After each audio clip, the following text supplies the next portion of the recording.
Rotary instruments have to be processed with the utmost care. In most cases, the instruments have irregular surfaces or blades that are coated with diamond grit. Make sure not to store the instruments in a dry condition before cleaning, because this will make it impossible to remove all traces of dirt later on.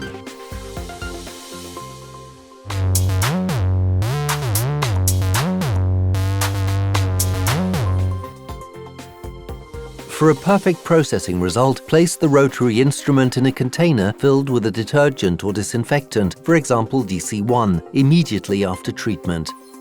Make sure to observe the immersion time indicated by the manufacturer of the agent. All dirt particles are effectively loosened during pre-cleaning. The contamination chain is interrupted and the practice team is perfectly protected during the following phases of the reprocessing cycle. To prepare the instrument for the following steps, it is cleaned below water level with running demineralized water and a nylon brush. This step is essential in order to prevent chemical reactions with other detergents. It is not completed until there are no more visible impurities on the instrument. That's how you do it. Immerse rotary instruments in DC1 after treatment. Observe the reaction time specified for the product. After pre-cleaning, rinse the instrument under running water.